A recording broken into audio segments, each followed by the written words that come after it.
Hi there, my name is Pastor Brad. I'm the youth and family pastor at Salina First Church of God. And I want to welcome you into this week's Going Deeper podcast, a spot where we can curiously engage Scripture as we grow deeper in our faith together. We're going to be continuing our series today of Our Soul Cries Out, our investigation of the book of the Psalms. We're going to do that by taking a look at the fifth and final book of the Psalms. Now, Book 5 of the Psalms contains Psalms 107 through 150. And the major theme that we see in this book is the recognition that God hears and sees his people, and the wonderful and abounding hope that comes with that revelation. A lot of the Psalms in this section of Scripture really center around God's people crying out to the Lord and recognizing that the Lord sees them, that he hears them, and really focusing on the hope that comes with the certainty of who God is. Now, just a quick word on hope. See, sometimes when we hear this word, we can kind of have this image of it being childish or naive. But the reality is, hope is simply placing our desires, placing our good, having a mindset on something good in the future, something good that is not yet here. Now, sometimes we can say that's naive because, well, the future is in flux. The future is turbulent, and very few things are guaranteed for us in the future. But the reality is, when we hope in God, we can place a different kind of hope, a different kind of assured hope, because we are hoping on something and on someone that's true. Hope in God is something unlike any other hope that we can have. It has this blessed assurance. If we can unlock that if we can actually live into this blessed assurance, it will change the way we're able to operate and relate in this world. To draw out these themes of hope and hoping in who God is, we're going to take a deep dive into Psalm 108. Now, Psalm 108 was written by King David, and really it's a psalm that's all centered on the character of who God is. See, David, in the midst of a time of trouble, turns his heart to praise, reminds himself of who God is, and then places his trust in him in the midst of trial and hardship. Let's check it out. Psalm begins here, Psalm 108, verse 1. It says, "My heart, O God, is steadfast. I will sing and make music with all my soul. Awake, harp and lyre. I will awaken the dawn. I will praise you, Lord, among the nations. I will sing of you among the peoples, for great is your love. Higher than the heavens, your faithfulness reaches to the skies." Now, already at the very start of this psalm, in verses 1 and 2, we see David acknowledge the way that he's praying to God in three very specific ways. One, he's praising him just bodily. We know that if he's praising or if he's writing or if he's singing, he is praising physically. We also see that he's praising with all of his heart. Now, heart in the ancient context is a little different than the way we might think of heart today, where it might be more emotional kind of language. Heart in the ancient context, on the ancient understanding, had a lot to do with decisions. It had a lot to do with the way that we acted. It had a lot to do with what we decided to do with our lives. Now, if we consider that, a more modern equivalent for the ancient concept of heart might be mind. The thing that's governing the way that we're acting, the thing that's governing what we're doing from place to place, how we're thinking. And finally, he says he praises with all his soul.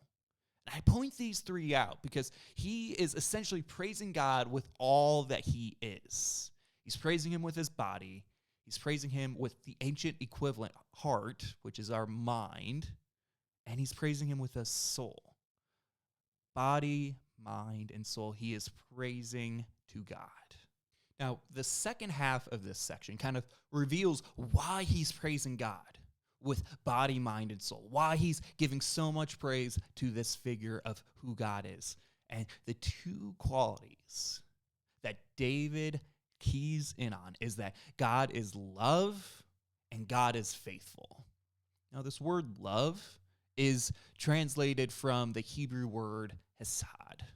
Hesed can also be translated as mercy or a loyal kind of love or a covenant kind of love. It is a kind of love that is steady, that will not be shaken from place to place. It is a merciful, giving, self-emptying kind of love. And that is the love that David is pointing to as who God is.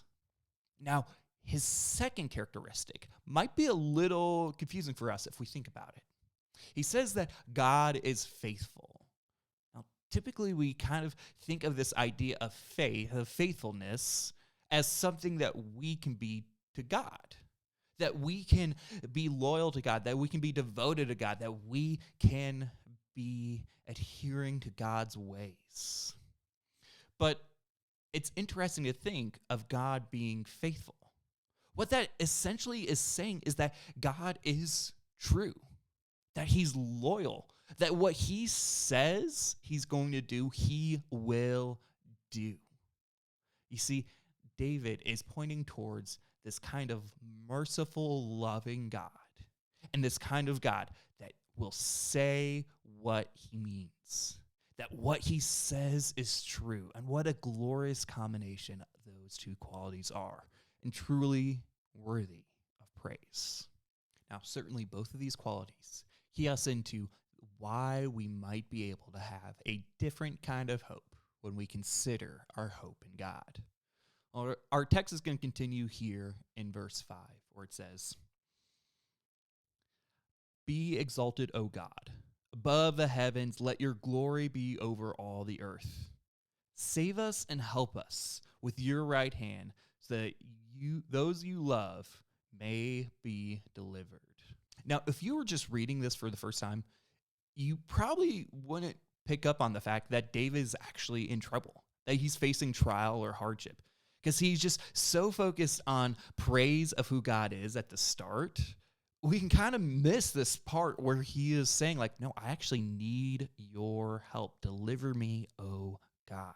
This phrase that you might deliver those that you love, there in verse 6, it can also be translated to beloved. Now, that's important for us because the word David in Hebrew, David's meaning in Hebrew is the beloved one. You see, he is kind of calling out, like, not only are you going to save those that you love, but you are going to save me because I'm beloved. Man, what a beautiful moment here.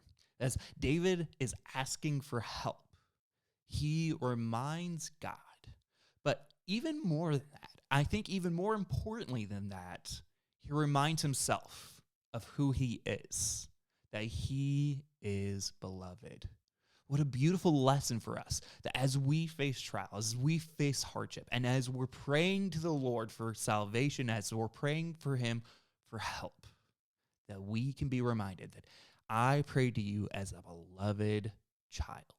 The text continues here in verse 7, where it says, "God has spoken from his sanctuary. In triumph I will parcel out Shechem and measure out the valley of Succoth. Gilead is mine, Manasseh is mine, Ephraim is my helmet, Judah is my scepter. Moab is my washbin, on Edom I toss my sandal. Over Philistia I shout in triumph." This section is talking all about the God who's in control. The first couple verses, the first two verses, is talking all about how God is in control over the lands of Israel. All these different sections are God's providence over the specific places of Israel, the specific regions of the kingdom of Israel. Nothing was done haphazardly. Nothing was done due to human will. Nothing was the way that it is without God's sovereign control. But here's a vital thing. David also points in verse 9 God's sovereign control over neighboring territories, over neighboring nations. You see, God is not some kind of local deity. He's not just some ancient God of old of like, hi, if you pray to me, I will keep this small region in my blessing. I will keep this small region in my control. No. All of creation, all that is and was and will be is under the sovereign control of our good God. It's as if David is even reminding us today. Why do we hope in God? Why do we place our trust in him? Why can we place a good hope in this king? Is because he is in control, even when we don't feel it in our hearts. Our text is going to wrap up here in verse 10, where it says, "Who will bring me to the fortified city? Who will lead me to Edom? Is it not you, God, you who have rejected us and no longer go out with our armies? Give us aid against the enemy, for human help is worthless. With God we will gain victory, and he will trample down our enemies." David is pointing to the simple fact that everything else that we can place our hope into is fickle. Everything else that we can place our hope into will not be the security that is God. I want us to key in on verse 11. It could be a hard verse for us of this idea of God rejecting David, but the reality is this is David's perception. This is how he's feeling. And if we're honest, we can all kind of relate to David in this moment. At sometimes in our lives, we can kind of feel like God has rejected us, that he is against us, that he's not with us. But here's the key. Even when we're feeling overwhelmed, even when we're feeling in the midst of hardship, even when we're feeling like God is against us, we can still have hope. And in fact, we're still called to hope in the God that can save. David shows that we can hope in God, one, because we know that he is Hesed love, that he is a covenant love, and that he's faithful and true. Two, we know that we are beloved, that our identity as human beings are beloved ones of the King. And three, we know that he is in control, so that we can rightly put our hope in God. As we wrap up today, I want you to consider where you are hoping in God. Or maybe consider a way that you might be called to hope in God more. You see, we hope in God because we hope in what is true but not yet fulfilled. We hope in what is certain but is not yet. You see, there is a word of hoping for something that is true, and that is trust. See, hope in God is another way of saying we trust in God. You see, the reality is God will do what is good. What he says he will do, he will do. And whether we believe in that or not, it will happen because what he says is true and good.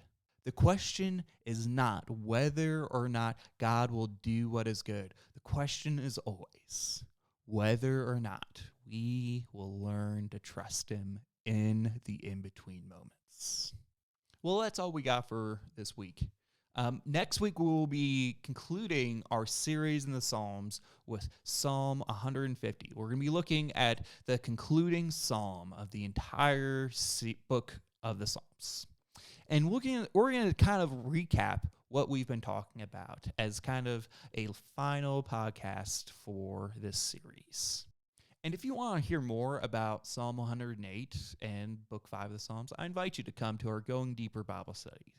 We're going to be meeting at Salina First Church of God from 7 to 8 p.m.